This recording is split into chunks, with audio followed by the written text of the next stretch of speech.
有人说人生不如意十之八九，又有人说人生来就是受苦的。但他不这么认为，虽然从小就在孤儿院长大，只是命运弄人，为了生活成了人憎鬼厌的三只手。但一次偶然，卷入命案的他觉醒金手指，从此转做正行，顺便破案，一桩桩一件件案件浮出水面，一个个罪犯落网。别动！不动，我不动，别开枪！各位警官，你们是不是敲错门了？张扬，是我，警官。那就没错了，这是传唤证，跟我们走一趟。能让我穿进衣服吗？别耍花样！不敢。姓名？张扬。性别？男。知道为什么带你过来吗？不知道。哼！老实点。警官，你们大半夜的破门抓我，我是真的不知道怎么回事，要不您帮我回忆一下。张扬是真的不知道，他很确定自己平日里除了生活所迫会从一些路人那里借点钱花外，并没有做什么伤天害理的大事。但今天这阵仗，他感觉就像出了命案。不见棺材不落泪，看看认识吗？这不是17号吗？这么说你认识了，那就快交代吧。不是，警官，捉贼拿赃，捉奸成双，你们扫黄也得现场擒获才行吧？何况我是找过这个17号，可是我只是写了个脚而已，并没有做其他的。张扬，你进派出所的次数不少，有经验啊。他以前被抓的次数确实不少，10次总有那么3、4、5次马是前提，但近段时间没有进来过。怎么的？不说话了？不是，警官，如果我的记忆没问题的话，你们之前在我住处说的是传唤证，不是逮捕证，也就是说你们并没有证据，否则肯定就是逮捕我了。在没有证据的情况下，你们不仅砸坏了我住处的门，还有好多把枪对着我，现在又像审犯人一样审我，我到底犯了什么罪？警察是不是就能不尊重法律，任意妄为？这时中年警察目光闪烁，10多岁就流落社会的张扬，别的不行，察言观色的本事绝对顶级。注意到对方的表现，他明白了，他们是在给自己搞心理战呢。不会吧，警官，你们不会真的没有证据吧？老刘，出来吧，问不出什么来。喂，等等，如果我说的都是对的，请停止扣留，放我走，还有赔偿损失，否则我会保留向法院提起诉讼的权利。小李，带他去隔壁。走吧，跟我去会议室。我饿了。哎，给你买一份炒饭。我要吃烧烤。行。还要冰可乐。知道了，你到底走不走？看你态度让我勉强满意的份上，我勉为其难的走吧。警官，我饿得有点头晕目眩，万一在你们这出什么事可说不清啊。小李，你先出去吧。是。记得我的烧烤还有可乐，我现在饿得很，而且我有低血糖，一饿就什么都想不起来。你别过分。没事，小李，外卖单子刚才就下了，你去门口看看来了没有。是。小张你好。这位警官，我一点都不好。这时的张扬算是看出来了，那个可爱的17号肯定是出了什么事，而警察调查之后知道自己和对方相熟，加上自己有前科，怀疑自己有嫌疑。但刚刚的审讯应该排除了，现在找自己应该是想了解情况。自我介绍一下，我是阳庆分局刑侦大队大队长周俊，旁边这位警官是副大队长刘长山。原来都是领导啊，是领导就好办。刚刚周大队长在监控室里应该听到我的话了，咱们也算是不打不相识，官司就不打了，该赔偿的损失得赔我吧。门我会找人修好的。呵呵，那你说你想怎么样？说的好像是我的错一样。周大队长，要是你们警察都这么办案的话，那我们这些普通老百姓的权利怎么保护？是不是你们怀疑谁随便就能大半夜持枪闯进别人的家里？或者我不告了，直接找媒体曝光好了，现在自媒体活跃的很，多的是人想报道这样的事。这下好，碰到个无赖，昨天开会出这个鬼主意的，现在在家睡觉，我那时候居然同意了。哎，谁让我是队长呢？顶着吧。对不起张扬先生，我为我们办案的粗暴手段向你道歉，你有什么要求尽管提出来，只要是我能够办到的，一定全力满足。门不用你们修了。看似大度的话并没有让周俊和刘长山松一口气，因为他们知道眼前这个小子肯定会狮子大开口。被破坏的门加上惊吓造成的精神损失，你们一共赔偿我2万块吧。2万、1万。不行，我那个房东要是知道了，说不定会把我赶出去的。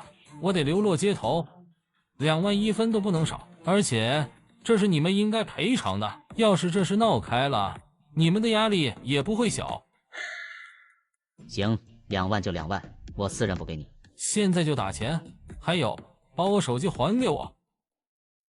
刘长山出去拿了张扬的手机还给他，周俊已经转账了。支付宝到账2万元。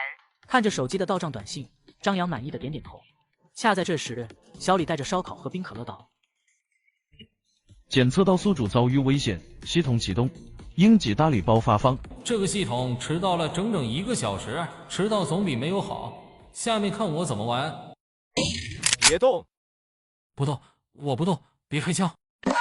张扬在家睡觉，糊里糊涂的被带进刑侦大队。经过审问后，排除嘎人嫌疑，并获得周队长2万元的赔偿。就在此时，觉醒了金手指系统。打开礼包，大礼包打开，获得完美级格斗、完美级射击、3维属性提升至人类极限3倍、超级记忆力、法律条文精通、完美级潜行、完美级开锁、完美级扒窃、完美级驾驶。礼包发放完毕。卧槽！搏击反抗，越狱逃亡，再来个法律精通，被我打了还是我有理，这是什么级别的野路子？小张，小张，刚才怎么走神了？赶紧回家继续睡觉，都出现幻觉了。张扬，赔偿也给你了，烧烤和可乐也到了，现在可以配合我们回答几个问题吧？可以啊，你问。这3名女性，你认识吗？左边这个认识，是红浪漫的17号，我点过她4次，最近一次是在1周前，也就是7月13号晚上8点09分。说到这里，张扬突然停了下来，他意识到刚才不是幻觉，超级记忆力起作用了。对面的周俊、刘长山对视一眼，不久前才消除的怀疑又重新浮现在2人心头。2人的眼神让张扬意识到了一丝不妙。2位领导，有什么问题吗？你记得可真清楚啊！此时的张扬背后直冒冷汗，他自己都觉得刚才回答的太顺畅了，给人一种特意背诵过的感觉，不怀疑才有鬼了。如果我说我的记忆力天生很好，你们信不信？我信，你看完背下来我就信。什么？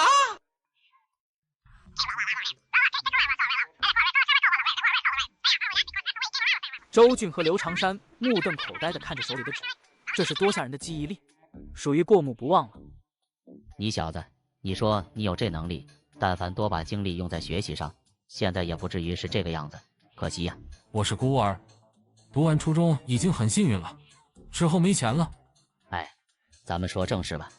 你说的17号名叫刘小娟，川省滨江市人，5年前进入按摩行业，在3天前被发现被嘎在出租屋附近的巷子里。关于刘小娟，你知道些什么消息吗？嘎了。是的。那另外2人也是？你没猜错，他们都是技师。没错，你的记忆力这么好，之前也经常去找17号。别，领导，也不是经常，就1周1次最多了。行吧，你找过17号，还和他比较熟悉，有没有发现他有什么异常，或者和什么可疑的人接触过？我刚准备否认的时候，张扬的脑海中突然浮现一段画面，让他想起了什么。领导，有悬赏吗？有，只要你提供的线索有用，我们有明确的悬赏金额。间接线索奖励5000到1万，直接线索奖励5万。这么多，就是7月13号那天，我到了红浪漫点中17号，等技师上钟的时候，我听到外面有人吵架。昨天你没来上班，是不是又去找他？和你有关系吗？那家伙只会说你干嘛？大腿还没我膀子粗，我这样的才像男人。我偏就喜欢这样的。干你们这行的没一个好东西。我出去看到一个男人正拉着17号，表情非常愤怒。当时红浪漫的服务人员都给吸引过去了。那人见有人靠近，又恶狠狠地说了一句什么，才转身走了。之后17号正常上钟，我还问了这件事，他说没什么，只是之前的客人闹事，当时我也没在意。但现在回想起来，他回答的时候神情不太对，应该是在撒谎。你还记得他的样子吗？能不能画出来？检测到宿主面临危机，系统启动，获得完美级素描。这次你反应这么快，你还能画吗？你的精神好像不太对劲，早点回家休息吧。我没有记得很清楚，但我可以尝试画一下。对了，如果我画出来了，是不是也有奖励啊？有，肯定有。那还等什么？小周子、小刘子，赶紧给哀家笔墨伺候。随着张扬的动作，两人脸上的表情逐渐夸张。只见不过短短5分钟的时间，一个清晰且生动的人像跃然纸上，逼真程度堪比照片。果然有了金手指就是不一样，以后请叫我画家张。至于小头张的称呼已经一去不复返了。老刘，快把这份画像拿出去，交给手下人比对寻找。好，我马上去。所有人都动起来，有重要发现。张扬在家睡觉，糊里糊涂的被带进刑侦大队。经过审问后排除嫌疑，为了查出真凶，觉醒完美级素描，并画出案犯样貌，取证和抓捕行动即将开始。这可怎么办？今天怎么回去啊？工作服都换了，你下班了？是啊，坤哥，你今天怎么没点我啊？我来的时候你刚好在上钟。你住哪里？要是方便的话，我送你吧，我的车就停在门口。那麻烦坤哥了，我住的不远，开车的话就几分钟。那挺好，走吧。到了，前面巷子车进不去，现在雨也停了，谢谢坤哥啊。大半夜的，你一个女孩子走这种黑巷子不安全，还是我送你吧，把你送到门口就回来。这不好吧？没什么不好的，总不能让你这么一个单身弱女子，一个人走夜路吧，挺吓人的。那好吧。小心，前面有水坑。这里都看不清地面，你怎么知道有水坑的？别装了，你是警察吧？怎么，你怕了？你了解我吗？你觉得我会怕吗？那你是什么人？2年半前，我和恩师全民制作人学习唱跳。打架就打架，废话真多。你惹怒我了。不许动，警察！我的行动很隐秘，你怎么找到我的？你的画像我们人手一份。是谁画的？我问候他全家。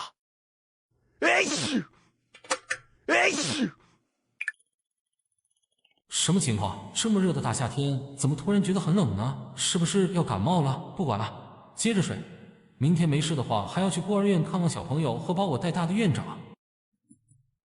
第二天，张扬刚从孤儿院回来，手机响了，他看了一眼来电显示，犹豫好一会儿后，还是把电话接起来。阿阳，怎么老半天才接我的电话？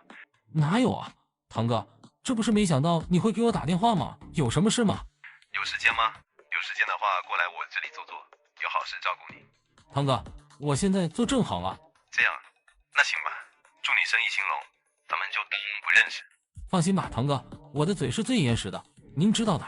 我是信你的，有时间过来喝酒，我请。谢谢堂哥。就这样，挂了。这个堂哥是他以前出货的主要渠道，价格要比一般的店贵一些，为人也还算讲义气。但一次无意之中，让张扬发现了这位堂哥不简单，背后的生意远不止这点。张扬，我是周俊，谢谢你提供的线索，案子已经破了，你看什么时候有时间过来谈谈奖励的事情。听得出来，周队长十分的开心。既然你都这么开心了，张扬也没必要客气了。好的，周大队，我白天都有空，你先把钱准备好，我马上就到。喂，周大队，你在听我说话吗？倒也不用这么着急，下周吧。周大队，其实我更想去见见你，你知道吗？良好市民和优秀警察都有相见恨晚的感觉。那天晚上我回到家，您的光辉形象不停地在我脑海中出现。好了好了，你这小子一身的铜臭味，过来吧。Yes。很快，张扬到了阳庆分局，5万块的悬赏奖金，在签完字、办完手续之后，没几分钟就到账。支付宝到账5万元。周大队，那没什么事的话，我就先走，不打扰你们工作。你小子不是和我相见恨晚吗？别着急走啊，我们好好聊聊。行吧。听说道上有个叫堂哥的，你认识吧？认识，全金堂吗？后海酒吧的老板。我想问问你，他最近有没有和你联络？张扬愣了一下，心里一沉，想了想，还是没有把刚才接他电话的事说出来。没有。张扬，你这个良好市民不老实啊！他的手机通话记录我们都有实时监控，你来之前我可看到了你的号码，要不要我再查一遍给你看看？没想到警方已经盯上对方了，张扬不由得打了个冷战，还好自己脱身早，还好刚才没有答应对方。心中后怕之后，张扬也不再隐瞒。既然周大队都这么说了，那我老实告诉你吧，刚才和你通话之前，全金堂确实给我打过电话，请我过去坐坐。但是我现在做正行了，摆摊画画，每天最少也有1000多块钱的收入，根本不需要搞其他违法的事情，所以当时我就给拒绝了。拒绝了呀？哎，可惜了。怎么？周大队他犯了什么事吗？张扬，我们本来是希望你能够帮我们个忙的，但现在你已经拒绝了，过多的情况就不方便透露了。帮忙有奖金吗？你小子是不是眼里就只有钱？我不图你钱，难道还图你人啊？或者说你希望我图你哪一样？奖金有，而且不少，但这钱是给能够帮忙的人的，你已经拒绝了，再接触全金堂并不合适。不过你地头熟，如果有合适的人选，希望你能给我们推荐一个。多少啊？周队，你想急死我啊？15个。这么多，说说看，说不定我能搞定呢。你帮我们找个合适的人，看能不能搭上线，我给你2个。不用，你直接给我17个，我来做。你要钱不要命了？这么危险？虽然不是完全确定，但这事很复杂，确实危险性极大。在帮助警方抓获连环凶犯后，张扬为了获得更多赏金，接下了另外一个危险度极高的侦查任务。你找堂哥？没货，也不做了，我来喝杯酒，照顾堂哥生意。堂哥请你上去坐坐。堂哥找我，行吧，结账。堂哥说了，您今天的消费免了。这么好啊？那行，我就不客气了，回家打车的钱省下喽。阿阳，过来。堂哥，你不是说做正行了吗？怎么过来了？堂哥，你这里是酒吧啊？我想喝酒了，去其他地方也是消费，肯定照顾您的生意啊。不好意思，误会误会。那行，阿阳，我也不打扰你找乐子了，去喝酒吧。今天你的消费全免，我会吩咐下去的。全金堂看到张扬不是为了生意来的，他也不再留人。好的，多谢堂哥，那我先下去了。去吧，玩得开心。唐老大，这个小兄弟是谁呀？你们同道中人，不过现在不做了，找到了正事。哦，既然不是一路，又不合作，唐老大让他过来见了我们的样子，可不太合规矩。我请你们来，是让你们做事的，不是让你们来指手画脚的。事情办好给你钱，事情办不好认罚，或者早点跑路。但是我怎么做事，不用你教我，不然我完全可以换人办事。对不起，唐老大，我只是担心误了你的事而已，没有其他意思。他虽然在道上赫赫有名，但终究只是个不入流的小头头子，和全金堂这样的大佬相比，不是一个量级的。希望这次我们合作愉快。这个年轻人刚才看见他能自由出入堂哥的地方，肯定不简单。我来看看他身上有什么有价值的线索。又大又硬的是什么东西？我操！我要赶紧离开这里，不然会随时没命。检测到宿主遭遇危机，奖励随身空间1立方。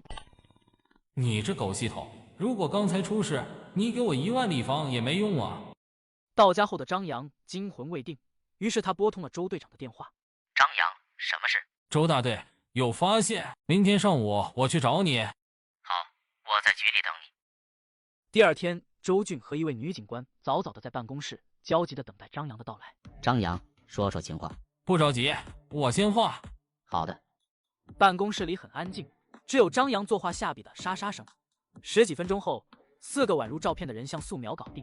昨晚我去了后海酒吧，刚好遇到前面这3人，是全金堂主动喊我上去的。当时这3人就在他的办公室里，具体谈什么不知道，全金堂也没有介绍。不过他们我倒是刚好认识，中间这个是3人的老大，外号花爷，具体大名不知晓，只知道平日里应该混迹在北站那一块。后面这个年轻人，我觉得你们得重点关注一下。为什么这么说？这个人我不认识，更是没见过。不过我看到他直接上楼，安保问都没问一声。我估计他很可能是全金堂的上家派来的。花爷3人也不是受全金堂的委派，而是受这个年轻人背后的人雇佣，只是让全金堂出面而已。而且最重要的一点，我在他身上摸到了又大又硬的东西。这位美女警官，你猜猜是什么？难道你摸到了他的枪？美女警官，一看您就是玩枪高手，阅枪无数。你猜对了，在他的后腰上就藏着一把枪。那枪我认识，七七是不是什么粗制滥造的玩意，应该是制式的亮货。你说对方把枪藏在后腰上，肯定有衣服遮挡，你是怎么看到的？哼！这位美女警官，现在明白了吧？我拿了他的枪，发现是这么个东西后，又还了回去。可以说，差一点我就暴露了。好的，小张，你提供的情报我们已经清楚了。这4个人很重要，答应你的奖金之后会转到你上一次领奖金的银行卡上，没问题吧？没问题，多谢周队。那要是没其他事的话，我就先回去了。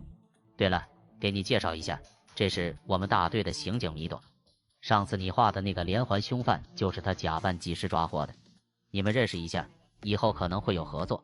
米警官您好。你好，张扬。米警官，我非常好奇，有2个问题想问你。什么问题？你请问。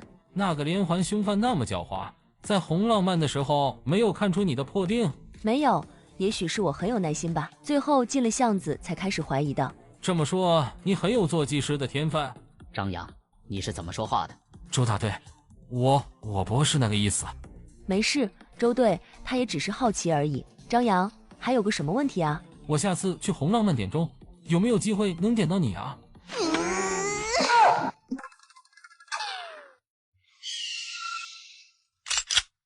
老实点，上车。那谁把枪放下？都是自己兄弟。阿阳，上车。难道前天去后海暴露了？警方应该紧盯着全金堂等人才对，为什么他会出现在这里？还堂而皇之的带着枪手出来了，带我来这是什么意思啊？堂哥，我现在过得挺好的。我知道啊，不过人不能忘本，你得想想你是从哪里走出来的吧。全金堂竟然用孤儿院要挟自己，这是他的底线。张扬心里第一次冒出了杀意。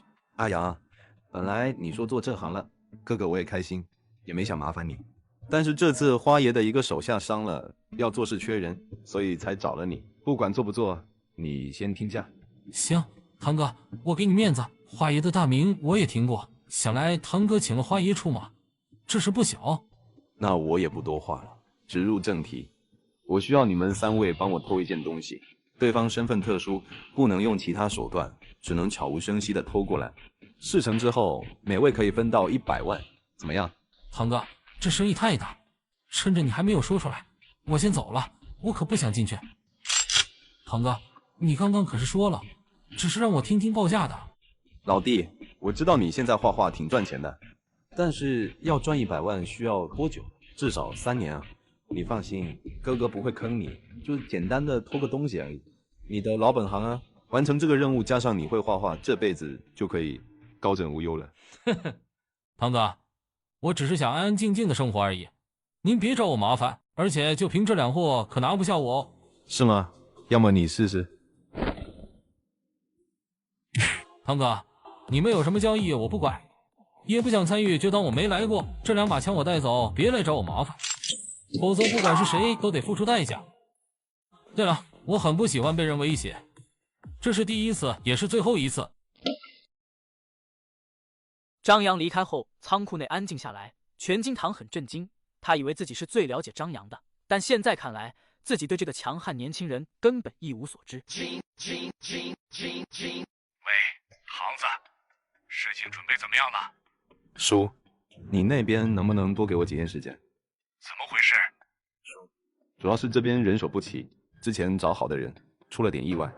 时间不能改变，不过既然差人的话，我给你派一个过来，东西必须须要到手，不然我进去之前，你也可以准备后事了。是，我一定。今天的事情谁也不准说出去，要是泄露了风声，要洗的可不是我。别看在仓库的张扬，一波操作的是行云流水，到了家他想想一阵阵后怕，万一漏了某个在阴暗处持枪的人，那么他今天就是竖着走进去，横着被抬出来了。美好的生活刚刚看到希望，差点就被断了。他是越想越气，于是拨通了周俊的电话。喂，小张，我这边很忙，有什么事待会儿。周大队长，你们应该是忙着找花野几人和全金堂的踪迹吧？你见到他们了？还不算慢，就在刚刚不久，他们用枪顶着我的脑袋让我加入了。要不是我有些手段打伤枪手逃了出来，现在可能已经是一具昆体了。周大队长，这已经是第2次了，你们的情报什么时候能够准一点？行动什么时候能够快一些啊？抱歉了，小张，我们安排行动的时候，全金堂等人就跑了，现在还没有找到。你刚刚说见到了他们，他们的位置在哪里？告诉我一声，我马上派人过去。周大队长，周大爷，你是不是想让他们知道我在和你们合作？是不是想下次我走在路上被打黑枪，告诉你位置，你带人过来？你怎么想的？那什么，小张，是我考虑不周。那你在哪里？需要我接应吗？不用了，我有事跟你说。你来散花楼，我在那儿等你。能过来分局吗？等你30分钟，过时不候。记得你一个人过来。我操，这是什么东西？大半夜穿个警服出来。放心，没人注意我，局里没人知道我来见你，外面就算被别人看见，也只会认为是扫黄。他们今天叫我加入，偷一份东西，具体是谁我不知道，没问。但对方出价每人100万，这东西肯定很重要。还有，全金堂有2名手下，都有枪，他们开的车是奔驰 MPV， 黑色，本地牌照，车牌号是33246。花爷和蛇仔2人都在。叫我的原因是花爷的手下刚子受了伤，他们人手不够。不过全金堂背后肯定还有人，那2个拿枪的手下，我之前从来没有见过。张扬快速将掌握的信息告知周俊，但他隐瞒了自己第1次开枪，以及现在空间里躺着的2把枪，这让他面对这位刑侦大队长的时候有些紧张，算是后遗症吧。我知道了。等等，这么重要的信息没有奖励？奖金得上面批了才有。目前行吧，我自认倒霉，尽快把案子搞定。他们在外面，我就不安全。别等逼得我真的为了自保嘎了人才破案，到时候我要是进去了，天天骂你全家。走了，你注意安全。这王八蛋不可信，也不知道给我安排个安全屋什么的，我现在只能信你了。小张，还有事吗？周大队长，我刚刚好像闻到了火药味，你开过枪了？这家伙属狗的，鼻子这么灵，我倒是想抢一把枪过来，把他们都给突了。他们的敢用孤儿院威胁老子，我窝叉他的圈圈呢。放心，我们会尽快破案，将他们抓获的。另外，如果真的遇到危险，就算是抢了枪也别赶人。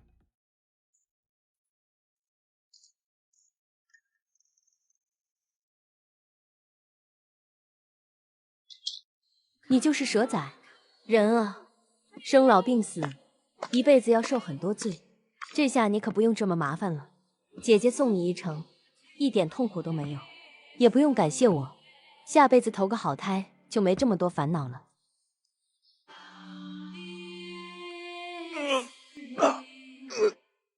什么？枪手和蛇仔死了，证据没了？好，我马上就过来。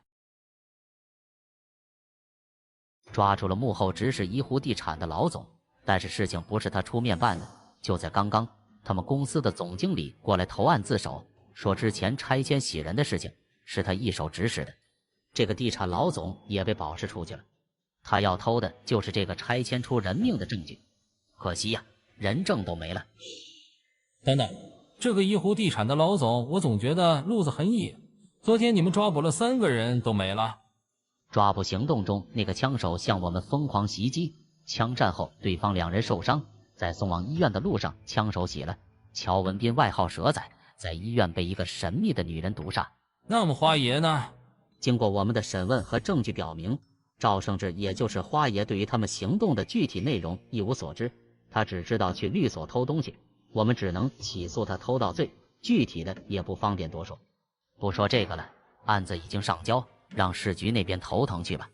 对了，你最关心是奖金的事吧？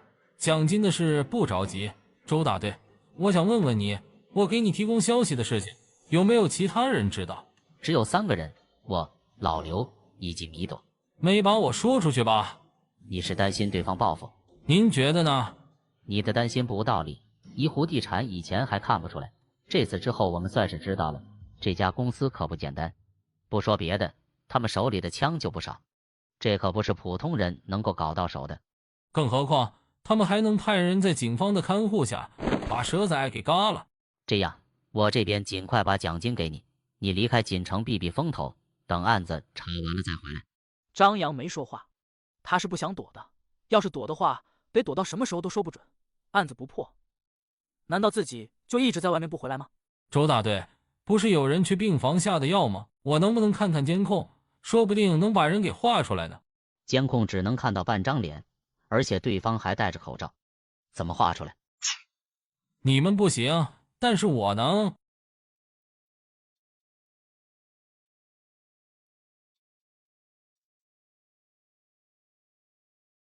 这样吧，我给你提供一个方向：女性，20到25岁，身高大概1.68米，体型匀称，上半身78厘米，下半身90厘米，瓜子脸，发型不一定，有可能是假发，柳叶眉，嘴型看不到。不过整体来说，下手应该是个美女。真的假的？这也行。这些信息你从监控看出来的？是的，我是一位素描画师，技艺可以说顶尖了。对于我这样的人来说，眼睛就是一把尺，毕竟只有这样的眼力，才能把画画得更逼真。这次的案子不小，虽然现在因为嫌疑人死亡的问题出现了变故，但是你提供的线索直接让我们抓到了嫌疑人，局里的奖励不低，10万块。我待会儿打个招呼，财务那边就会给你打钱。什么？10万块都没有上次去后海酒吧的钱多。我知道钱确实不算多，没办法，现在从上到下都要求过紧日子，我们的经费就那么多，这还是专门从县人经费里面抽出来的。之前那是不一样，是专门批下来的经费，所以要多一些。那我是不是可以理解成，以后有消息就捂着，然后看你们给不给悬赏，等悬赏出来我再透露，能赚到更多？可以这么理解，一般来说悬赏都会比正常给的线索奖金高，但是你得等案子实在破不了的情况下才会出悬赏。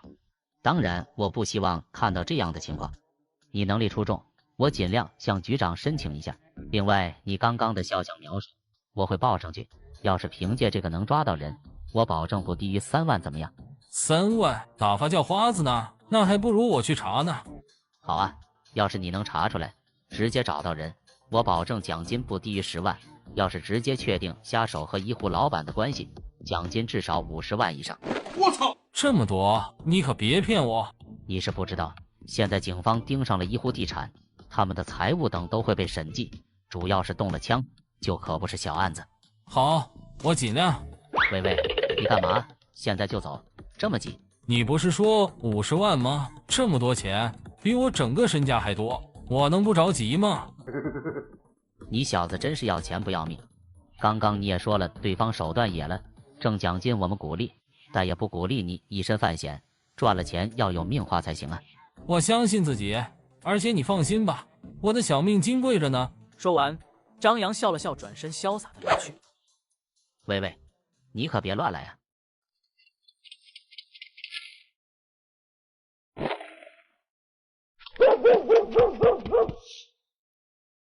这死狗天天除了觉就是闻其他狗的屁股，你不懂了吧？人和人认识了扫微信，狗和狗认识了闻屁股，这就是他的微信号。什么情况都没有。走，我们继续王者。转了几圈，什么有价值的证据都没找到，只有这个保险箱了。我打开看看，我操，这不是防弹衣杀手之称的 FM 武器吗？连米国都禁用，这家伙也能搞到，他到底是什么背景啊？俗话说得好，贼不走空。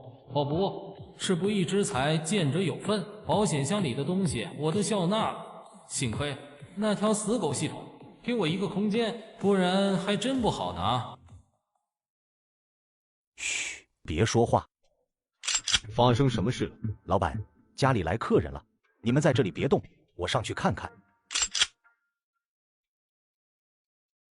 不好，那家伙回来了。怎么样？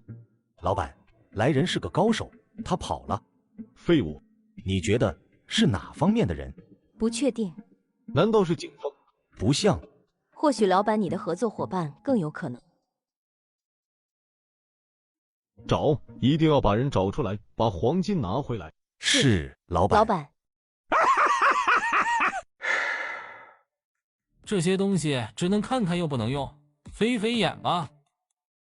我怎么觉得自己又走回老路了？不过我也做了件好事，这枪能射穿防弹衣，对警察的威胁很大，就算他们欠我一个人情吧。周大队，女人找到了，在那个老总董孝安的别墅。如果没有人的话，在几十米外的另一栋内，注意有武器。真的假的？当然是真的，我可是冒着风险侦查到的，记得发奖金啊。放心，如果真是这样的话，最少10万奖金。对了，周大队，你们要是行动的话，最好快点，很担心对方可能跑路。我亲眼看到那个女人和另外一个男人进了董孝安的别墅，如果你们能够把监控视频拦下来的话，应该能够证明两人的关系。好，知道了，我现在去市局。那我提前恭喜周大队，再立新功了。你小子含着我呢，不过你放心，该你的奖金1分都不会少你的。那就多谢了。应该我谢谢你，不说了，我去忙了。晚上的行动让张扬感觉十分疲惫，挂了电话后，他倒床就睡。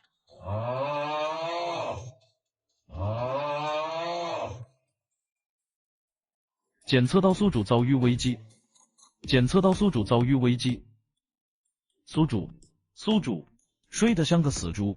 宿主睡眠状态是无法领悟能力的。只能这样了。获得危险感知能力，完美级犯罪现场清理，完美级侦查与反侦查，完美级跟踪与反跟踪。第二天上午，张扬出去吃完早饭，刚回到家，接到了周俊的电话。张扬，赶紧来大队，有事和你说。周大队，好事还是坏事？是不是喊我来拿钱啊？你小子认钱不认人，不过给你猜对了一半。好了，什么也别说了，我马上就到。抓到了，人已经抓到了，现在我们正联合多个部门对怡湖地产进行调查。那就恭喜周大队。对了，你们找到董孝安涉黑嘎人的证据了？他的保镖队长全部交代了，至于那个女下手倒是嘴硬，不过我们发现还有几个漏网之鱼，就是你看到的那个男下手。那你估计董孝安得判多久？多久？他的事情可不少，死刑是妥妥的。那怡湖地产存在这么久，还这么嚣张，他背后就没有保护伞？当然有，不过他老婆已经交代了，我们已经上报了，那边已经开始行动。对了，关于你的奖金，专案组这边已经确定了，50万拿不到，给30万。按我说应该全给你的，但上面有规定，我也没有办法。什么？周大队，你当我是双11啊？就这么随便打折？张扬，我还是很看好你的，如果不是你有前科，学历太低的话，我都准备特招你了。别以为你这么说我就会感谢你，打折之仇不共戴天。张扬说完，转身就准备去财务签字拿钱。这时候，周俊拉住他，神秘地对他说：“张扬，你什么也别说，跟我来，带你去见一个人。”飞哥，发什么呆呢？我钓上来一个拎包，总感觉背后发凉。那就打开看看啊，有好东西你就发了。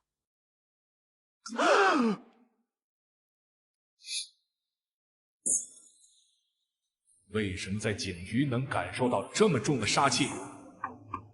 进来。老钟，今天我把人给你带来了。你好，张扬，我叫钟明，是市局刑侦处处长。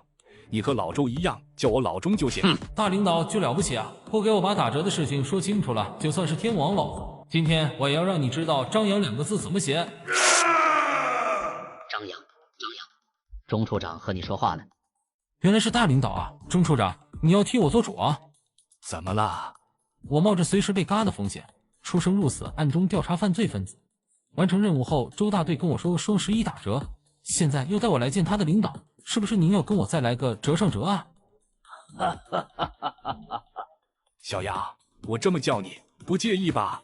您是领导，您说了算，只要不打折，别说小杨，就算小猪、小鸡都可以。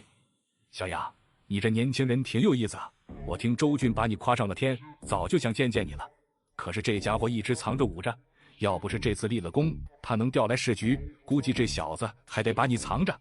这个钟处长绝对是个高手，问他打折的事情就跟我打太极，表面看起来和蔼可亲，但能感觉出来他对我有着很高的警惕心。都是抬举的，我也就会画个画。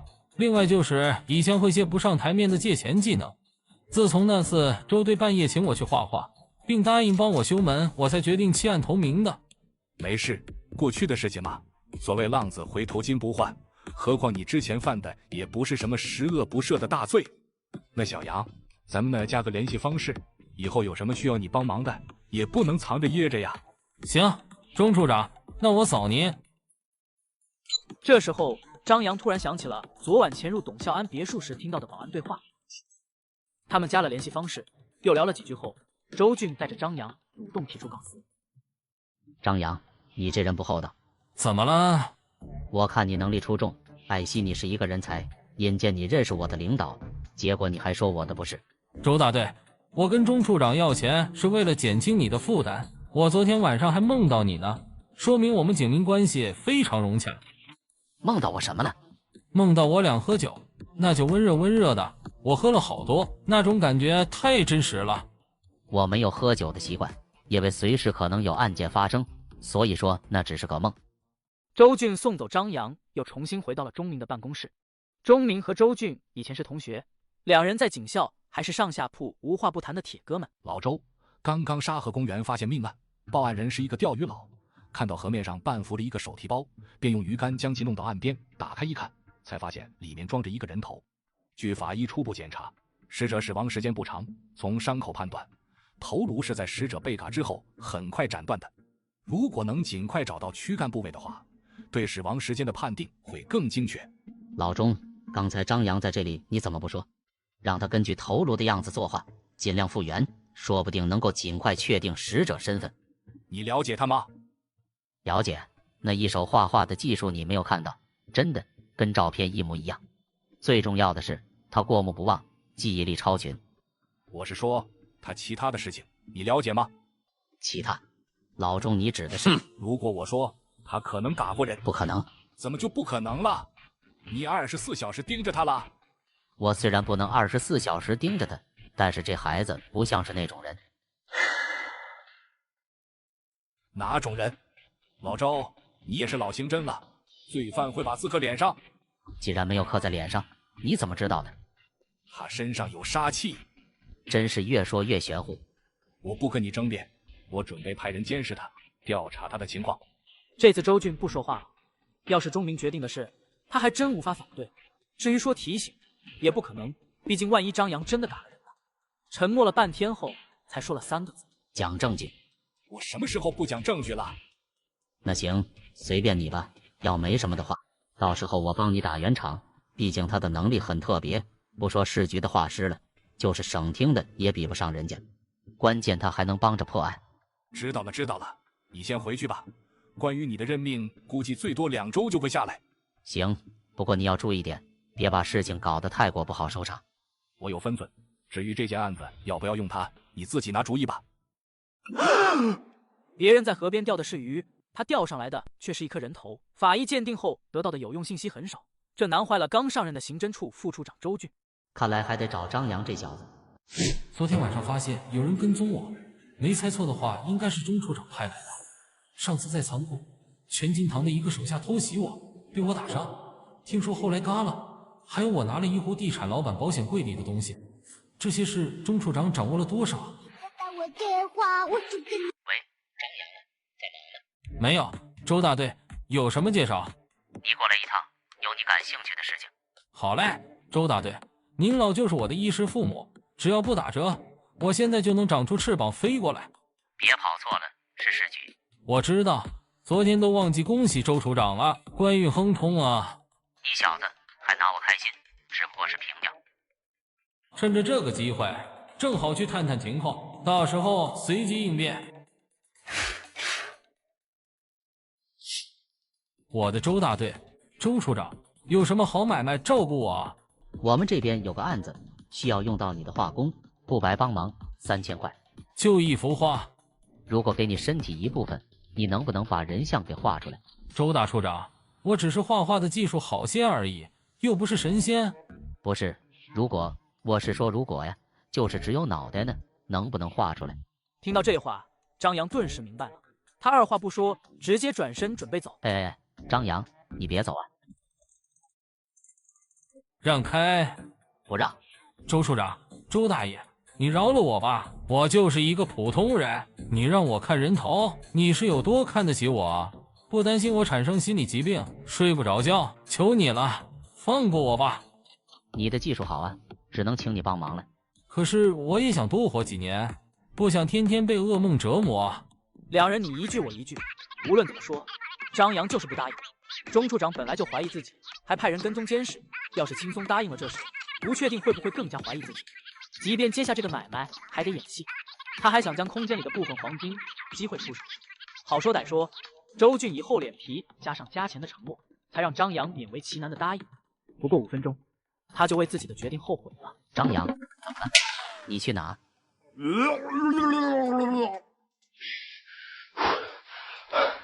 先去我办公室歇会。张扬，我去倒点水，你喝过感觉好些就先回家吧。我先画下来再说。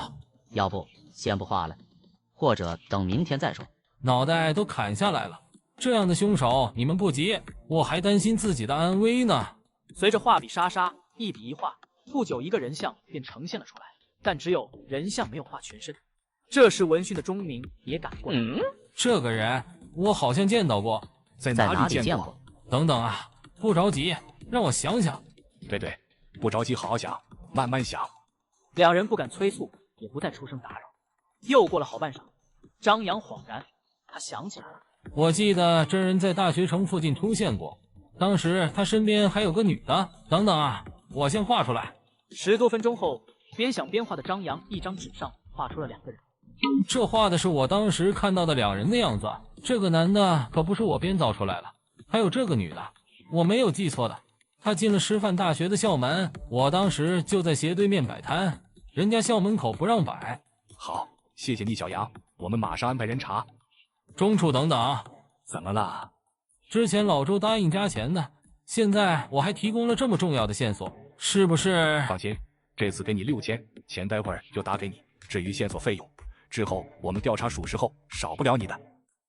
老周，这钟明不地道啊！之前说好的3000，你也答应加钱了。我现在画了2幅3个人，他才给6000，画的饼又大又圆，不愧是领导啊！张扬啊，你别介意，市局这边的经费是充足，但现在案子刚刚立案，经费还没有批下来。你放心，之后线索费的事，我肯定帮你尽力争取。当了领导就是不一样，你这么快也学会画饼了。不过提醒你一句，这案子估计不简单，你们心里得有个底。说完，张扬掉头就走，留下周俊眉头皱起的站在原地。好一会儿后才反应过来，周俊掏出电话打了过去，可惜张扬似乎死了心的不接，打一个掐一个，打一个掐一个，连续打了3次后，周俊也只能收起手机上楼去了。你说什么？张扬他真这么说？是的，他说这话的时候我有点懵，不等我问呢，他人已经走了，打电话也给我挂了。这小子不会是知道些什么吧？谁知道呢，神神叨叨的。那可不一定，说不定这小子和平常表现出来的不一样呢。那小子之前的表现也不像装的呀，而且我和他接触也不算短了，还专门问过之前抓他的同事，也做过背景调查，大错肯定没有的。那你怎么理解刚刚那句话？这样，老钟6000元他嫌少，给8000，现在就打过去，我们看看他有什么反应。钟明无奈的拿起电话给财务打了过去，结果3分钟后，死者全名李天来，绰号阿天，就住在蔚然小区，你过来吧。这么快你就查出来了？离开市局我也没闲着。老周，我花了很多钱，找了不少人才打听到的，幸亏我以前混了几年，人面广啊。好，我知道了，马上过来。老钟，我要申请搜查令，这次可能会有收获。报告周处，我们对屋内已经拍照备案，搜索过程没有发现任何可疑的地方。衣物等都放在衣柜里没有动，行李箱也在，房间很整齐，也没有打斗的痕迹，死者很有可能是在外面出事的。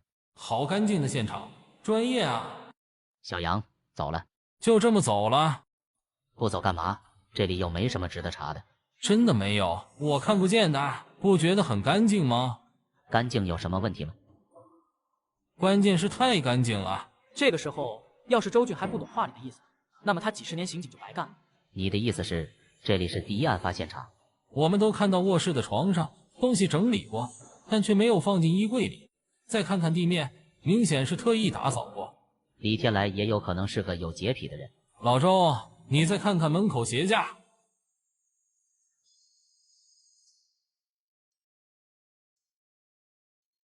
鞋架怎么了？咱们正常出门之后，谁会将拖鞋放在第2层，还放得这么整齐？这不是理由吧？拖鞋这种回家就会穿的鞋子，我们就算是整理，也会放在好取用的地方。不喜欢收拾的，换完鞋就放在那里了。有鞋架的情况下，我们要么会把它随手塞在底层，要么会放在上层，而极少会放在第2层。再看卧室，不得不说这人的心还是细的，将卧室也收拾了一遍。但他犯了一个错误。什么错误？这位警察叔叔，麻烦你进卧室看一下，那堆男士衣物里面是否夹杂着一件女士衣服？报告周处，一堆男士衣物中间的确有一件女士上衣。当时清理屋子的人应该时间很急，或者粗心大意没有细看，叠完之后随手就放了进去。试问，如果真是一个如此爱整洁干净的人，怎么会犯这样的错误呢？那么多的不合理，加上李天来的身份以及他女友的情况，我觉得这里是被刻意清理过的现场。难道这里真的是第一案发现场？张扬，嘘。至少李天来和他女友是从这里被带走的，且有一段不太好的经历。没有实质性的证据，也只能算推测而已。老周，既然你要证据，可以让人查一查李天来女友的信息，以及他现在有没有在学校。还有，这个沙发上试试卢米诺试验，应该有人血反应。你觉得这个沙发上有被清理过的血？你们刚刚进来的时候，是不是觉得阳台的落地窗加上厨房的窗户打开是正常的？打开窗户通风很正常，这能说明什么？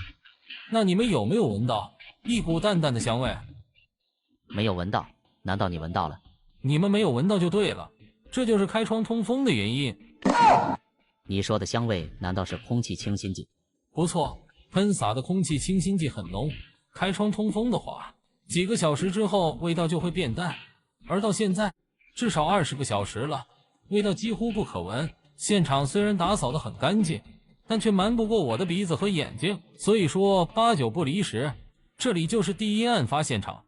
现场虽然打扫得很干净，但却瞒不过我的鼻子和眼睛，所以说8、9不离十，这里就是第一案发现场。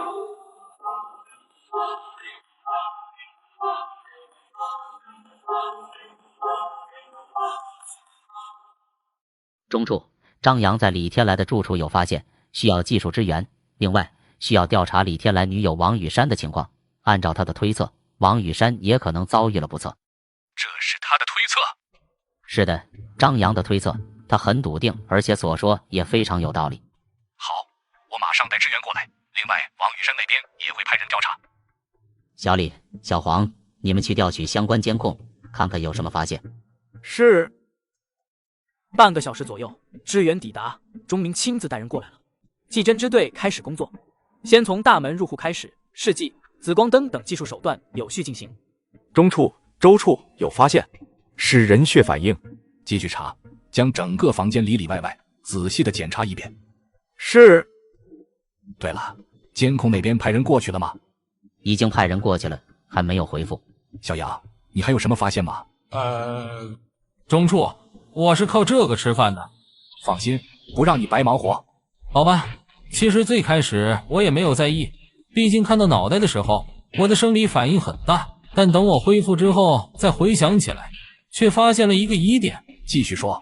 那个从河里吊起来的脑袋断口处，有一道刀伤不一样，刀口平滑，和其他10几刀以上的砍痕并不一样，只不过这一刀的伤口被其他砍痕给遮盖住了，不容易发现而已。你当时就发现了？请注意，中处不是当时发现的，是我恢复之后回想起来才发现的，但那只是一个小问题，只是我的怀疑，并不能确定。但你离开的时候跟周俊说过一句话。对，我确实说过，所以才说是怀疑嘛。你现在呢？你凭什么敢肯定这里就是第一案发现场？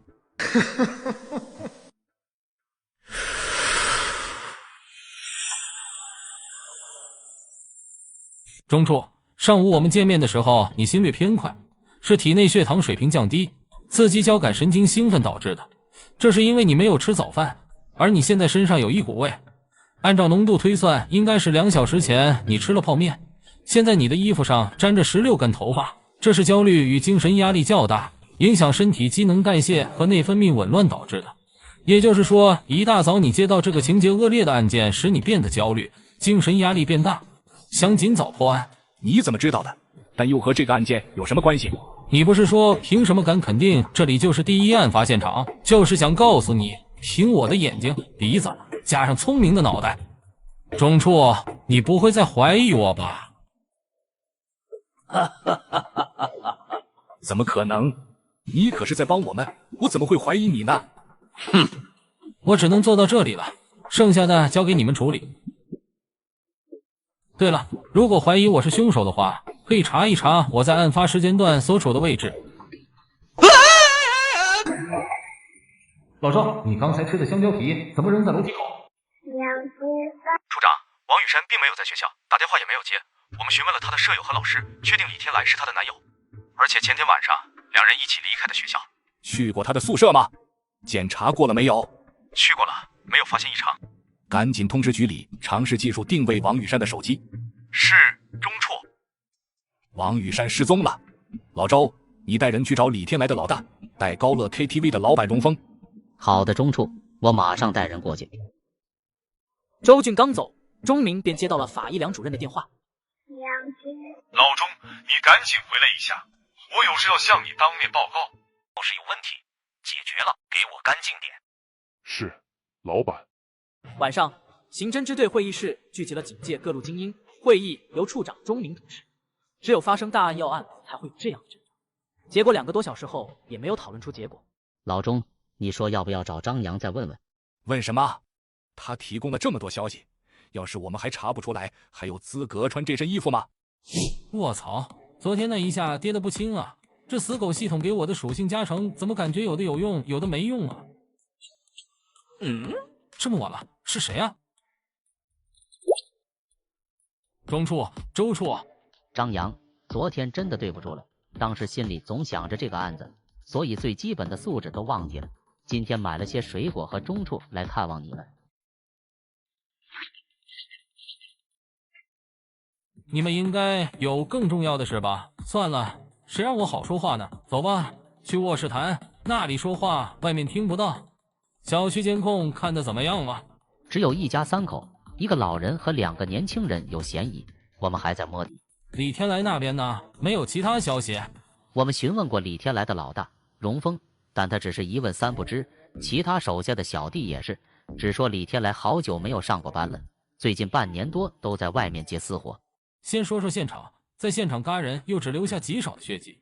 我的推测是，凶手不是一个人作案，而是团伙作案。他们至少2个人，也许远不止，且第一时间控制了屋里的人，然后用带过去的塑料布铺在地上和周围，在塑料布上嘎人焚坤。这样做就是一个目的，方便打扫。第二，现场其余地方的打扫非常干净，加上血液溅射并不多，凶手的手法非常专业。不但专业，而且手法特别有隐蔽性，具备一定的反侦查能力。法医也发现了一处和砍痕不一样的刀口，和你说的基本一致。经过我们的分析，这处刀口是致命伤，按照深度来看，伤口至少贯穿死者脖颈的前部、气管、喉管等全部割裂。而最后的砍刀伤口，有斩断脑袋的目的，也有掩护这道刀伤的可能。这帮人厉害啊！不仅仅在凶器上，还有这塑料布，别以为谁都可以做到。不说别的，就说在满是血的塑料布上移动，也不是那么简单的，一个新手是做不到的。稍不注意打滑摔倒，血就会溢出流到塑料布外。有了以上2点，再加上你们刚刚说出的情况，结合起来，我推测，凶手的目的只有一个：震慑。震慑？他们要震慑谁？对手，或者是手下马仔。如果是对手，那就说明凶手和李天来一伙的人是对头；如果是手下马仔，那么李天来很可能做了什么错事，比如侵占团伙利益。那你的想法呢？我的想法是后者。理由呢？理由很简单，除非李天来是什么重要头目，否则只杀一个小小的马仔，并不能起到震慑对手的作用。但从李天来的情况来看，他是重要头目的可能性并不高，反之就不一样了。对于吃里扒外的手下执行所谓的家法，而且用这种极其残忍的方式，会让手下产生极强的恐惧。之所以把脑袋扔到河里，被人看到，也是这个原因。有道理呀，老钟。小杨说的很有道理，看来我们接下来的调查重点还是要放在这半年李天来的社会关系上。哼，你有更好的建议？半年的社会关系，像李天来这样的人接触的人可不少，而且能够请来如此专业的杀手的团伙，能够轻易被人看到彼此接触吗？钟明和周俊眉头紧锁，无言以对。此时张扬也不再卖关子。刚刚也说了，这样的团伙彼此联系肯定很小心谨慎，但是我们可以倒推，从最近李天来的行动轨迹去找，凶手早不嘎人晚不嘎人，在这个时候出手，肯定是发现了什么重要确定的事情。不错，我怎么没想到呢？那小杨，我们不打扰你了，案子要是破了，我肯定帮你申请奖金。不是申请，是一定要有，不然这事可就没有下次了。是，你放心，肯定会有。走了，老周，我们赶紧回去做事。好，张扬，那我们先走了。行，你们忙，我也不留你们了。对了，老周，小心我刚才扔的香蕉皮。老周，你这么大个人了，怎么连路都不会走？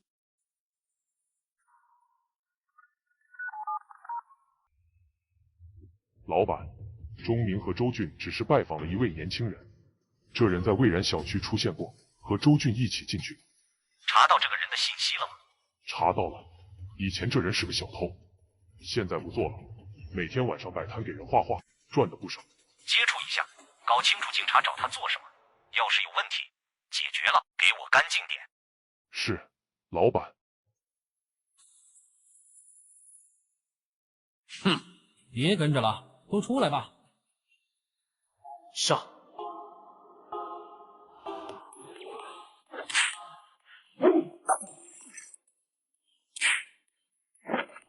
没猜错的话，李天来就是你们嘎的吧？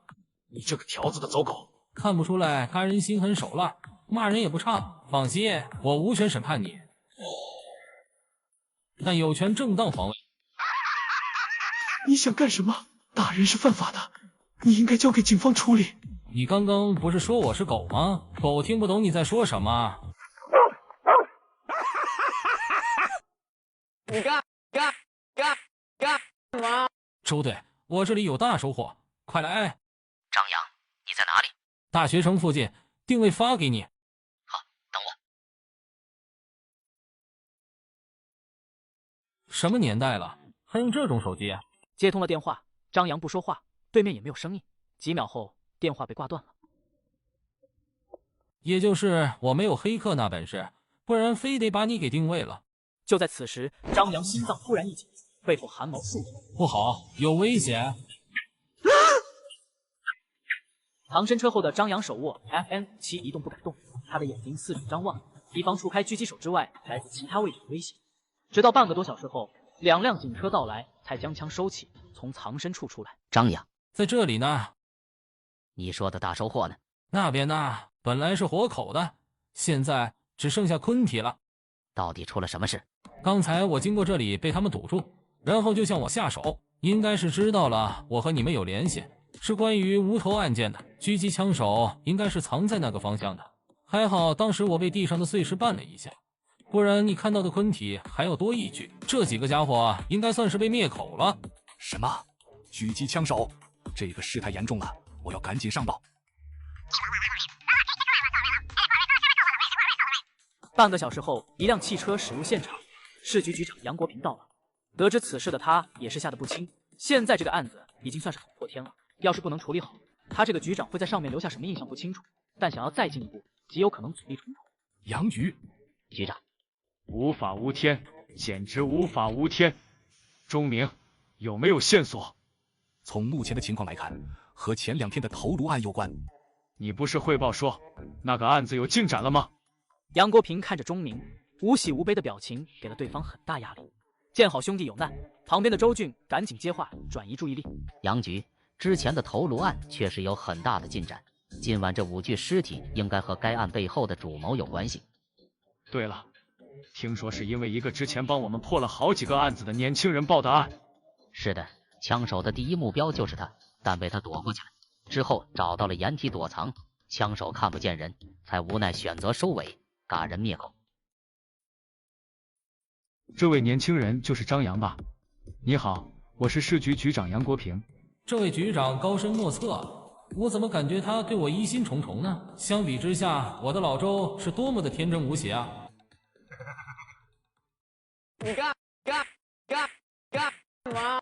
张扬遭遇了此生最大的生命危机。当警方赶到以后，却因自己的传奇经历引起了杨局的疑惑，怀疑归怀疑，案件还得侦破，合作还得继续。小伙子，你受委屈了，如果有需要，我们警方可以为你提供24小时保护。不用了，杨局，这次之后，想来他们也不敢乱来了。最近钟明好像已经不派人监视我了，这个杨局现在又想把警方的人放在身边，那不是自己找不自在吗？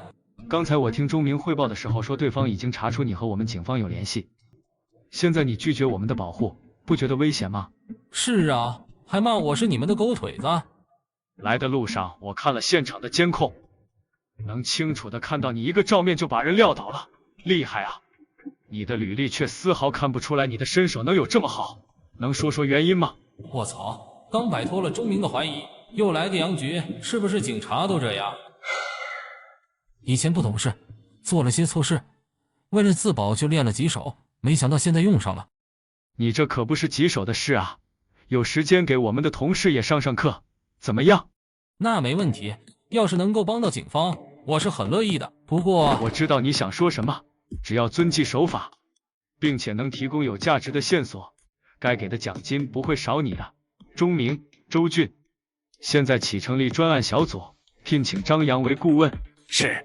杨局，这个手机是从其中一名死者身上找到的。在拿下那几人后不久，这个手机响过，不过对方并没有说话。那没什么事的话，我先回去了。你现在回去会不会有危险？要不这段时间先住在市局吧。不用，要是有危险的话更好，说不定我能再次抓住几个活口呢。对于张扬的乐观，几人不置可否，但也没有阻止他的离开。开车离开现场后，在一个偏僻的小地方停下了车。内急，我来给大帝施个肥。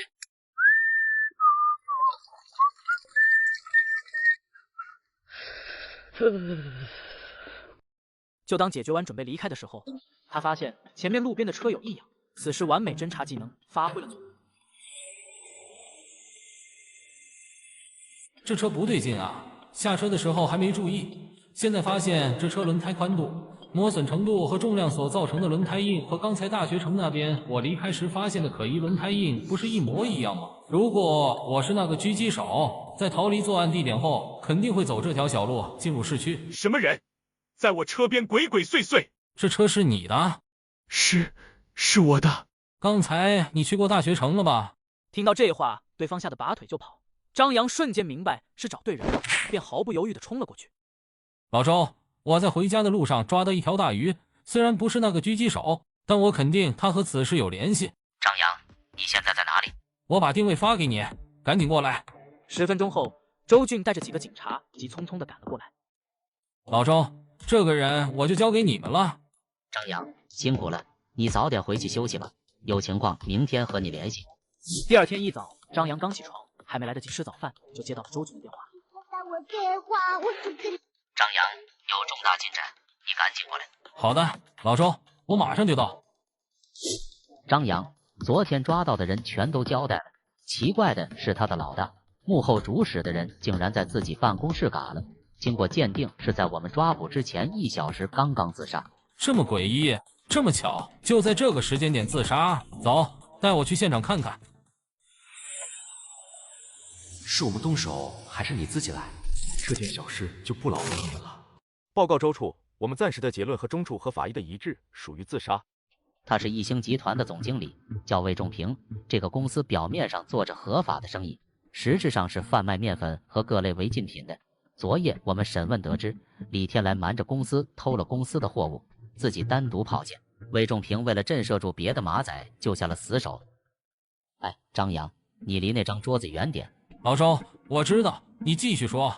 你来之前，那个人刚交代，关于李天来的事，他不是十分清楚，但知道魏仲平处理了一个不听话的小弟。确定李天来和王雨山昆体的位置了吗？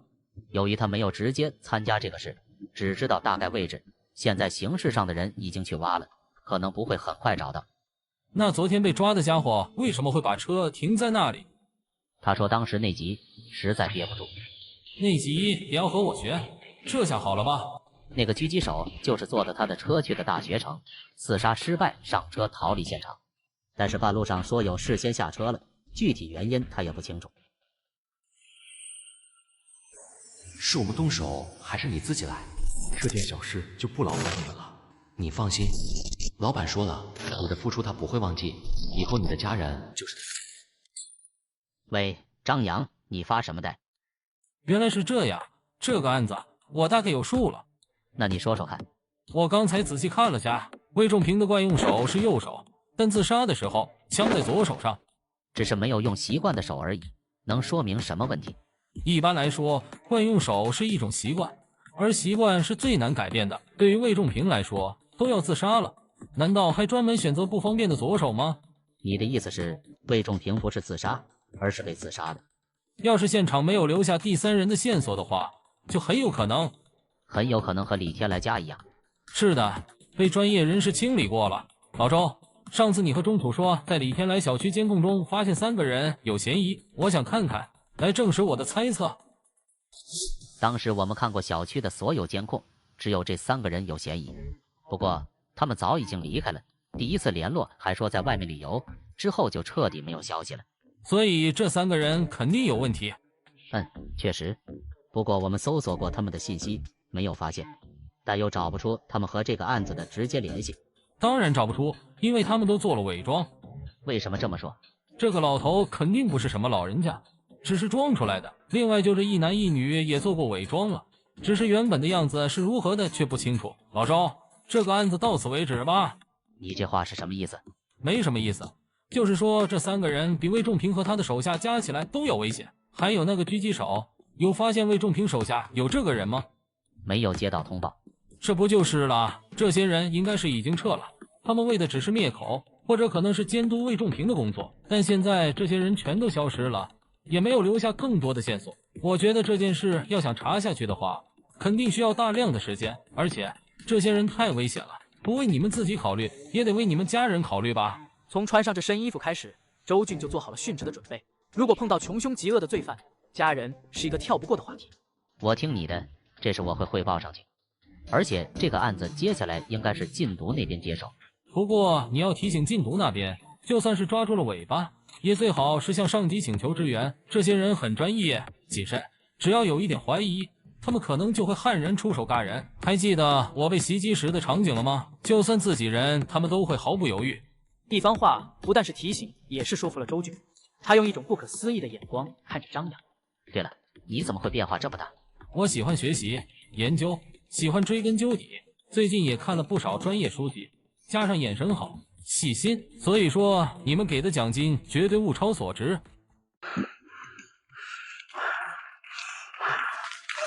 救命啊！哎，飞哥最近还钓鱼吗？上次钓上来的那个脑袋吓得我整整1个月没睡好觉，再也不去沙河公园了，鱼我也不钓了。谁说不是呢？那段时间我还做噩梦了。你发什么呆呢？飞哥，你看那是什么？最近2个月帮老周搞定不少案子，加上摆摊画画，赚了不少钱。俗话说得好，温饱思什么欲呢？我是不是也该结束单身狗的状态了？哟，没想到老周你大驾光临。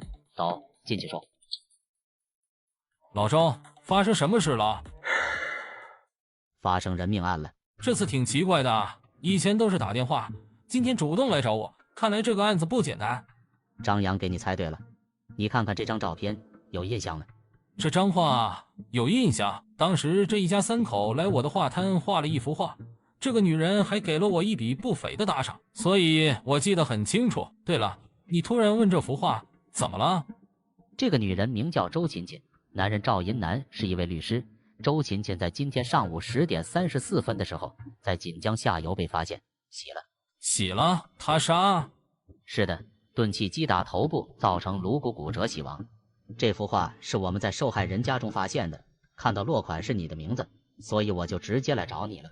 当时他们一家3口过来的时候，可以看得出来，这家人很幸福，孩子也很有礼貌。对了，赵银南做什么工作的？律师。说不定是他得罪了什么人呢？这个行业得罪人很正常，所以很多从事律师行业的人，特别是在行业许多年的精英，接案子都比较谨慎。我们调查过了，没有发现嫌疑目标。另外，周琴琴离开家的时候，把儿子独自放在家里，走的时候也很匆忙。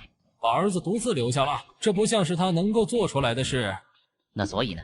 所以肯定不是意外，而是有预谋的嘎人。凶手要么在小区外面蹲守，发现周琴琴出门后跟踪，找机会下手了；要么就是对周琴琴很熟悉的人。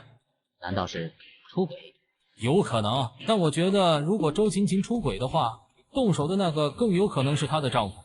这样的话，先洗的大概率也是情妇。从我和他们画画的时候接触来看，两人很恩爱，应该不存在出轨的问题。不过你们也可以调查一下，毕竟过去这么久了，他的手机通讯录和社交软件都查了吗？还没有，不过技侦处已经在处理了。老周，如果方便的话，去你那边，我想看看他的手机。你画画和现场勘探本事厉害，难道这也在行？试试吧，说不定会有惊人的发现呢。周处，这是您要的受害人周琴琴的手机。今天你们去调查周琴琴的小区、个人账户，还有失踪当天她的行动轨迹，有什么发现？在市区的小河边飘着一具女尸，警方接到市民的报案后，调查并核实了身份，于是无奈地通知了死者家属。节哀？你让我节哀？那是我老婆，是我儿子的妈妈，一句节哀就能带过吗？倒是说的轻巧。赵先生，不要过于激动，我们十分理解你此刻的心情。你理解个屁！这件事我不会这么算了的。就算是你们警方抓住了凶手，我也会起诉你们。是你们在我报案的时候就派来一个警察转了一圈，拍了2张照片，然后用一句不满24小时不立案就把我打发了。现在他却……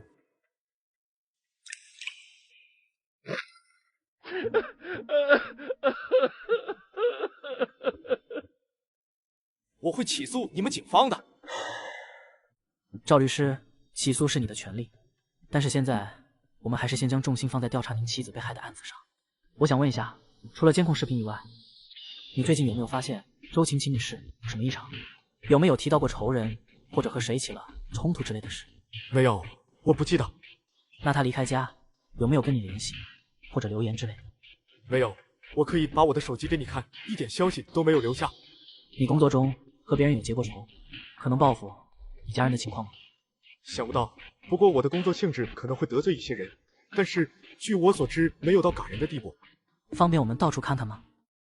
昨天已经有你们的同事看过了，还想继续看的话，你们请便。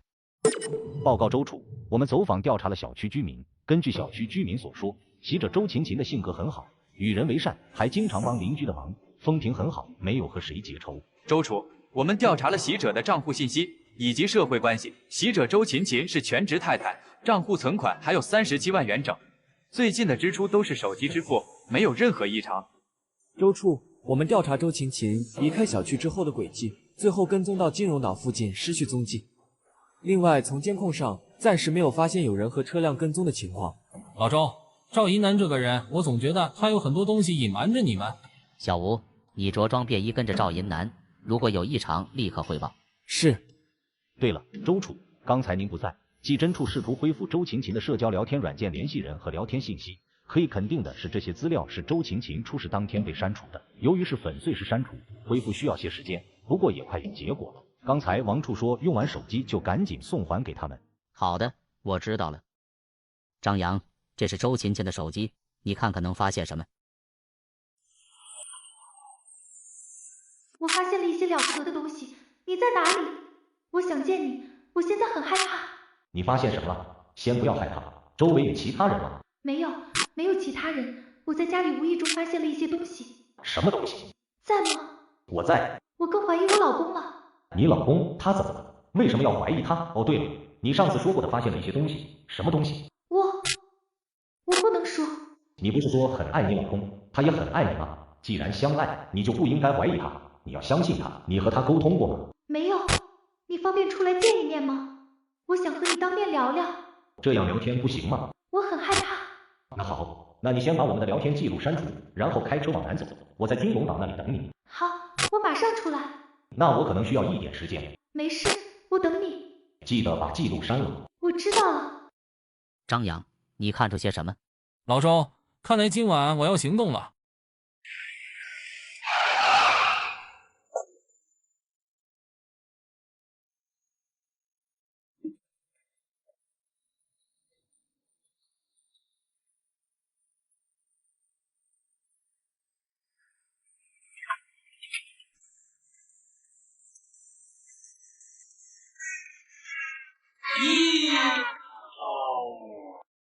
不好，这个高档小区用电梯是要刷卡的，不赶紧解决，肯定要被保安怀疑。检测到宿主急需，特奖励万能电子安全卡1张，完美级黑科技术。看你那没出息的样子，我就想笑。好搞，来的正是时候。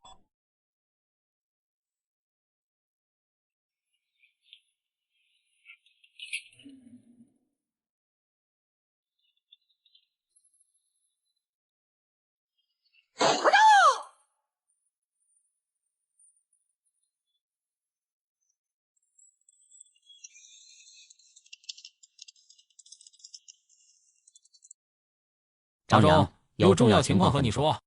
我正准备给你打电话呢。周勤勤的手机已经破解了。于是周俊说出了手机里重要的对话记录，内容和张扬查出的几乎是一模一样。但是关于那个聊天神秘男人的资料是张扬没有察觉出来的。约周勤勤出去的男人 IP 地址我们锁定了，是一个公用的地址。我们查了通讯局，此地址属于一家网吧。我已经叫人去调网吧监控了。社交软件都不是实名制吗？也可以从这里入手，但也有可能那个网友的个人信息不是真的。你的意思是，这人是故意接触周勤勤的？是的，不然你想，一个正常的网友会天天在网吧等着和对方聊天吗？而且还是一个从来没有见过的人。你怎么知道他们从没有见过面？很明显嘛，如果见过面的话，周勤勤和对方肯定不会这么聊天了。刚才你不是说他们的聊天内容有一句这样聊天不行吗？这句话很明显就能看得出来，两人没有见过面。也正是没有见过面，加上对方聊天时候的用词，很容易取得信任，周勤勤也才将这个人当成一个知己。那你有什么想法？见张扬沉默不说话，着急破案的周俊只有放出他的大招。放心，虽然这个案子没有悬赏，但如果你提供的想法信息有用的话，我会申请奖金的，可能不太多，但2-3万应该没问题。不是钱的事，这个案子我可以免费帮忙。周勤勤毕竟是第一个打赏我的客人，而且是一个善良的人。善良的人不应该有这样的结果，至少伤害他的人绝不让他逍遥法外。张扬，谢谢你，你的思想进步很快。昨天你让小吴跟踪赵银南，查到了什么？昨晚9点的时候，赵银南独自开车出去，然后在一家烧烤摊坐了半个多小时，吃了烧烤才回家。后来打听他是那边的常客，昨晚他的行为没有什么可疑之处。老周，这个行为很怪异，不符合常理啊。一个人去常去的烧烤店吃东西很正常啊。你想啊，他一个人，而且开着车就不可能喝酒，往往人在心情不好的时候只可能借酒消愁，吃的话就算山珍海味也应该没有胃口吧。对呀，这么说就很可疑了。你说昨晚要行动查出了什么？赵银南吃烧烤的时候，我就在他的家，我查了他电脑的资料。有什么发现？电脑里东西很多，我只注意到一张照片很诡异。有点小事，请你和我们去所里配合调查。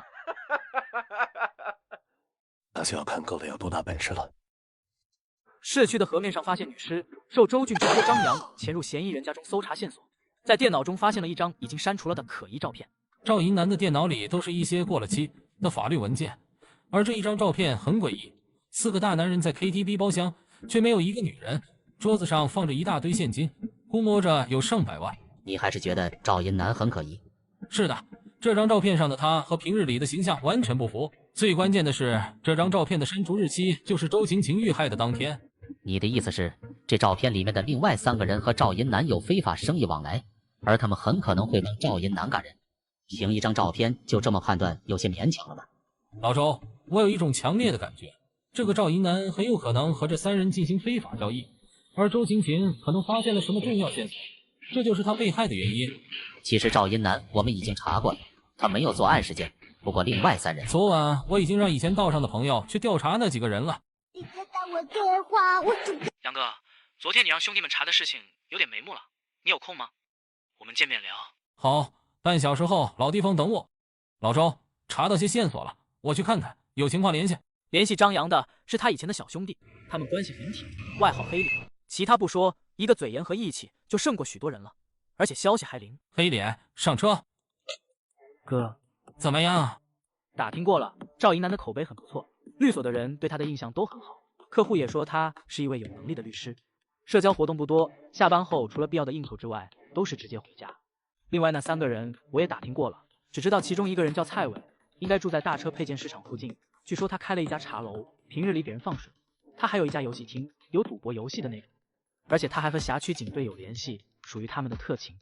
这个家伙利用这层关系保护自己的游戏厅，然后打击竞争对手。听到这里，张扬想了想，就算是搞赌博放水，也不可能有那么多钱给赵银南，这人有问题。还有其他消息吗？没了。蔡伟和赵银南的关系呢？不清楚，没有查到。按理来说，赵银南属于精英阶层，还是有钱人，应该不会和蔡伟这样的烂人有交集的。行，那就先这样。对了，这次花了多少钱？没多少。具体多少？给个数，别跟哥谦虚。8000，都是买消息用的。我转给你。说着，张扬拿出手机操作，给黑脸转了1万5过去。多的7000是你的辛苦费，接下来暂时不用做事了，我会和警方那边联系的。好的，哥，那没事的话，我回家洗洗睡了。昨晚到现在，基本还没合眼。辛苦你了，黑脸。越看这个案子，越觉得不简单。哎，管他呢，反正又不需要我操心，那是警察该操心的事。蔡伟，终于找到你了。不知各位警官找在下何事？有点小事，请你和我们去所里配合调查。那就要看各位有多大本事了。第2天一早刚起床，周俊就来拜访，只是他的样子有些凄惨。你这一瘸一拐是怎么搞的？别提了，我们调查到了那个和赵银南在一起的家伙，就是照片上的人。蔡伟是不是？是的，你已经查到了。正准备告诉你，没想到你就过来了，所以你的伤是他搞出来的？没错，这家伙肯定不简单，要么就是和赵银南之间的勾当很严重。他看到我们之后，二话没说就动手了。我带着3个人，加上辖区警队的1个警察，5个人连拔枪的机会都没有，就被他打倒了。走在最前面的那个警察最严重，被一击击碎了喉结。居然有这么好的身手，这个人的真实身份肯定不简单。是的，我们也是这么认为的。现在他已经被通缉了，出入口、车站、机场都设了他。这次过来是想让你帮忙找找这个人，有10万元悬赏的。悬赏低了，这个人明显是极度危险分子，有这么厉害的身手不说，之前低调的不像话，还伪装成了警队的线人。这种人下一次遇到拿出任何武器，我都不会意外，甚至不排除有枪。我现在得到的数字就是这么多，你帮忙找一找，目标危险程度我们了解，不需要你们抓人，只要找到位置就行。好吧，我试试。黑脸说他应该住在大车配件市场附近，这边人员非常复杂，我来看看有什么收获。这个地方那么多摄像头，我去2楼看看，弄不好有我想要找的人。残念だが立ち去ることはできん。私はここで戦う。ならば最初の相手はこの俺だ。うちに裏切りの不安は抱えたくないのでな。力ずくでもお前を叩き出す。说的什么鸟语？怎么一句都听不懂？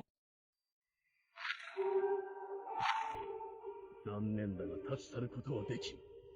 私はここで戦う。ならば最初の相手はこの俺だ。うちに裏切りの不安は抱えたくないのでな。力ずくでもお前を叩き出す。说的什么鸟语？怎么一句都听不懂？检测到宿主面临危机，提供听力，视力增强，各国语言精通。这条狗系统最近都出现的很准时吗？我现在鸟语都能听懂啊！你是什么人？我是你们的同学啊！哪里？我们是一所学校，不在一个班。你的老师是苍老师，左边这位同学是波多老师，右边是三上老师。不熟。よし。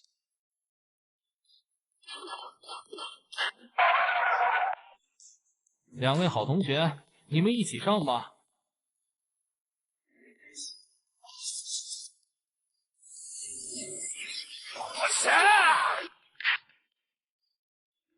两人的身手比我都要好，被他就这么解决了。老同学，等等我们还没有叙旧呢。别跑啊，老同学，我们还没叙旧呢。我操！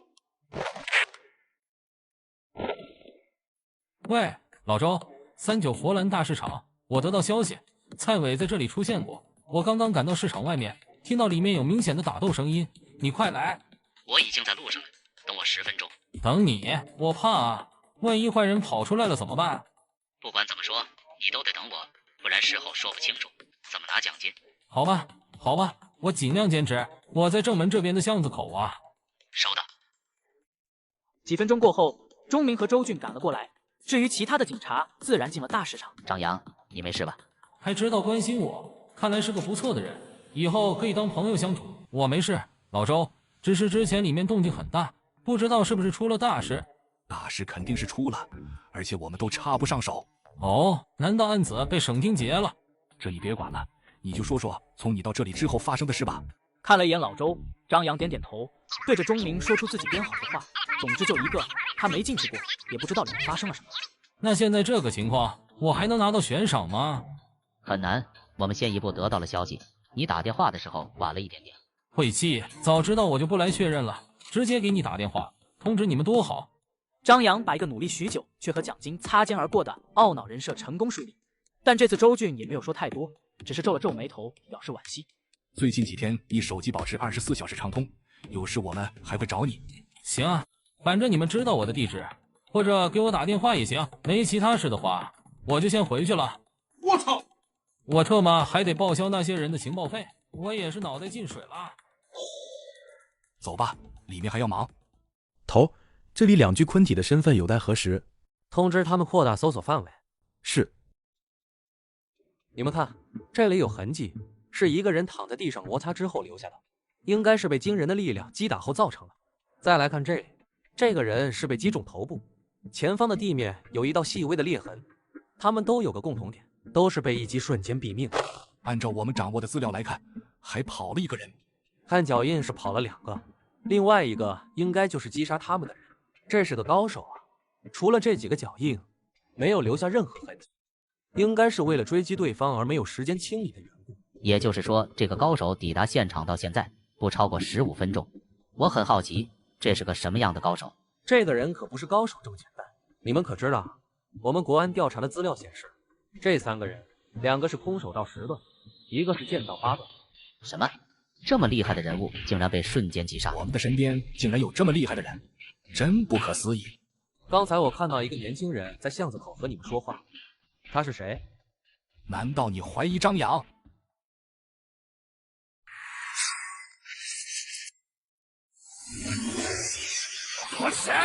张扬无意中发现关键嫌疑人蔡伟竟然是樱花国间谍，他不想牵扯太多，于是撇清关系，把案件交给了警方。但在回家的路上碰到了极其怪异的事情。我操，这条路怎么感觉阴森森的？好像谁在监视我一样。不好，有危险！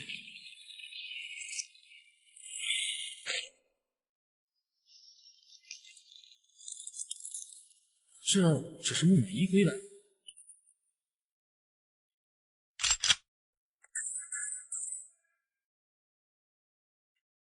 难道你怀疑张扬？领导，张扬是我们的线人，就是有点贪财，但现场勘查的本事十分专业、细心。这2、3个月帮助我们破获过不少案子，怎么看他也不像那个高手。和你们说话的时候，我在远处也观察了一会，目前来看，你们的线人没有问题。头，在距离现场4点方向500米左右发现重要目标，已经昏迷。我们搜索了附近，在不远处有一辆隐藏起来插了钥匙的摩托车，估计是撤离点。把人铐起来带走，小心押送。明白。中处、周处，这里暂时就先交给我了。如果需要协助，到时候还要麻烦2位。没问题，随时听候您的差遣。说完，钟明和周俊离开了现场。就在此时，袭击张扬的神秘人出现。哦，你猜的没错，我视了那人的身手，基本能确定就是他击杀的樱花间谍。重要的是，他有枪械。你没有缴了他的枪械。即便身处我的幻境，他也有非常强的战斗力。不过头，就凭非法持枪，我们就可以让这边的警察抓住他。证据呢？你和别人说你袭击一个公民，发现他有枪。那我更关心的是要查清楚他和这帮人有什么其他瓜葛。是。这事儿你怎么看？我能怎么看？你们这些当领导的操心好了，我执行命令呗。我说的张扬，我不信你到现在都没有发现。我的嗅觉又没有消失，那么大的香水味怎么会闻不到？所以呢，他身上的香水味和现场的一模一样，你觉得是他吗？在之前的案子上，他对清理现场很熟悉，而且不怕告诉你，之前我派人跟踪监视过他，就是闻到了他身上有火药味。你知道这意味着什么？什么时候？之前办理全金堂那个案子的时候。所以你的意思是他手里有枪？我不知道，至少跟踪队没有发现异常，没有证据的情况下，我们不可能对他的住处进行搜查。但现在他们可就不一定了。没办法了，只能看他自己是不是没问题了。要是被抓住，谁也无能为力。第2天一早，张扬便接到周俊的电话，让他去市局商谈关于奖金的事。昨天说没有奖金，今天又让我去，那么怪异。还有那个袭击我的女人，用意念让我进入她的幻境。当时大意暴露了我有枪，她不像警方的人，莫非是特殊部门的？无论怎么样，也要去市局看看。如果真想对我不利，就不是打电话喊我去了。张扬，这次过来是关于悬赏奖励的事。虽然我们提前得到了情报，但鉴于你在这次案子中的积极表现和之前提供的线索，市局依然决定对你进行奖励，总共6万，我们会在1个工作日内打到你之前的账户上。钟明和周俊对视一眼，这些钱实际上并不是市局出的，而是国安那边给的。这次的案子，刑侦处配合国安获得了一笔奖励。那事情办完了，我们先走，2位好好聊。钟明、周俊2人离开后，办公室里瞬间安静下来。这位年轻的国安队长眼中含笑看着张扬，张扬也用审视的目光看着对方。张扬，感谢你帮忙抓住潜伏的间谍。别，这事和我可没有关系。蔡伟在境内潜伏许多年了，他发展了赵银南作为下线，利用赵银南的职业接触一些目标人物，获得情报。而周勤勤之所以会紧张害怕，是因为他无意中，应该说是赵银南故意想要试探他，而让其看到他那头名壮时嘎人的照片。从1年多前，赵银南被蔡伟发展成线人之后，这家伙就用小号和周勤勤联系，发展关系，为的就是监视他，试探他。您跟我说这些干嘛？我只是一个拿悬赏赚钱的普通人而已。没什么，只是觉得张扬，你或许想要知道。哦，对了，我们还审问了蔡伟，根据他的交代，打晕他的似乎是你。说这些的时候，国安队长一直紧盯着张扬，想要从他身上看出点什么。而这话一出口，张扬的心也抖了一下，但他很快反应过来，对方在诈自己。当时环境昏暗，自己又戴着面具，从始至终蔡伟都不可能看到自己的样子。似乎，警官，现在您这样说是要逮捕我吗？不会，如果要逮捕你，就不是我一个人跟你谈了。那您这么试探我是什么意思啊？怀疑我？刚刚只是开个玩笑，你不要介意。另外，感谢你对我们工作的支持。运气好而已。这次拿到这笔悬赏奖金，我心里很是愧疚。应该的，毕竟你也做了不少事，我们不会让自己人吃亏的。说完，国安队长便离开了。此时的张扬内心十分忐忑，他拿不准对方会不会找他麻烦，就算秘密逮捕自己，都没地方说理。不好，大意了，这里有监控，他们肯定在观察我现在的反应，赶紧离开。驼，他的问题不少，接下来怎么处理？别说没证据，就算是有点证据，人家都帮了我们这么大忙了，还不能松手？他持枪的事不是我们的职责范围，我相信钟处和周处也应该有数。目前来看，他对我们没有威胁。视频删了吧，我们也该走了。